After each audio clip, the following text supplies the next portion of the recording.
Hello guys, Sapphire Yagami with a review of Game of Thrones, Season 5, Episode 7, titled The Gift. So, at the wall, Jon Snow leaves for Hardhome with Tormund and some rangers in spite of Sir Alliser's complaints. Before they leave, Sam gives Jon a bag of dragonglass weapons, reminding him of their use against White Walkers. Afterwards, Sam and Gilly visit Master Aemon, who has fallen ill. After sitting with him until nightfall, Aemon dies, and in the morning, Sam eulogizes him before lighting his funeral pyre. Afterward, Gilly is attacked in the dining hall by two brothers, but Sam and Jon's wolf, Ghost, come to rescue her. Sam is beaten badly, and Gilly takes care of him before the two have sex. Sam got some. Bounce. Wow, wow.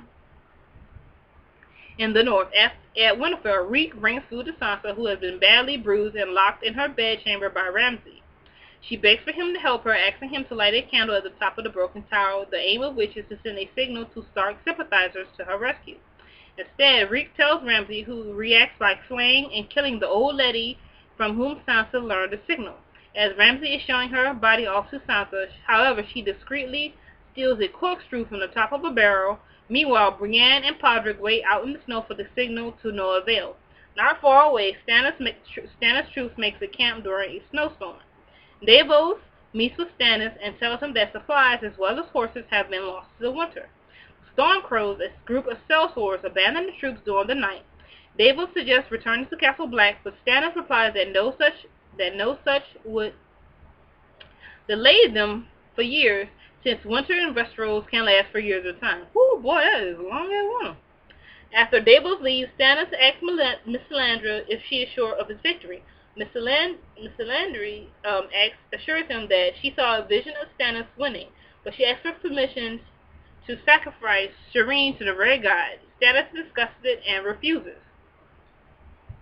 Across the Narrow Sea, Johar is sold by slave traders to Marinese nobles. Oh my, three freaking names! Yezin.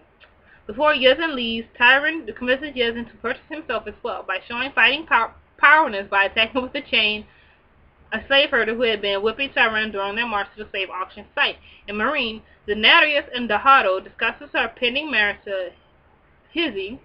Dario advises her to kill all Marines nobles when the fighting pits get reopened, but she declines.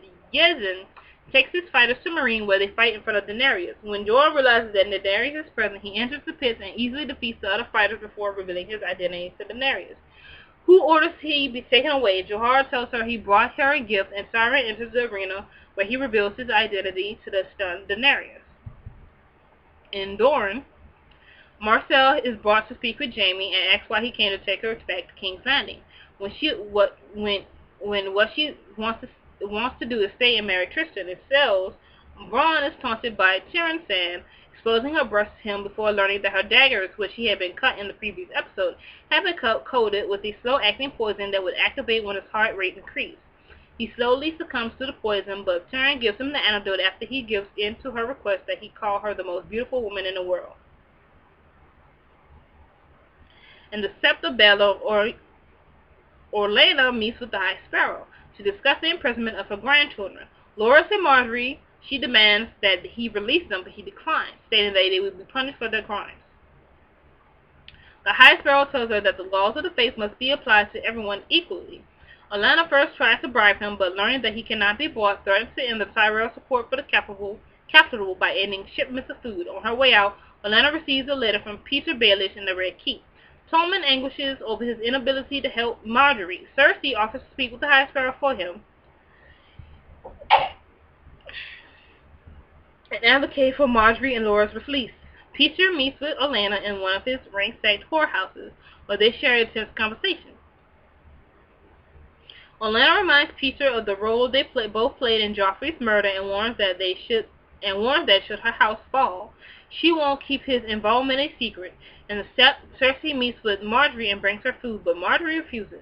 Cersei then meets with the High Sparrow, and after a brief discussion on Marjorie and Loras, he orders her to be taken into custody, having learned of the part she played in Robert Baratheon's death along with her cousin Lancel.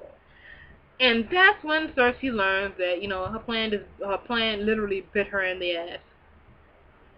Did she really think that her ancestral relationships would be forgotten?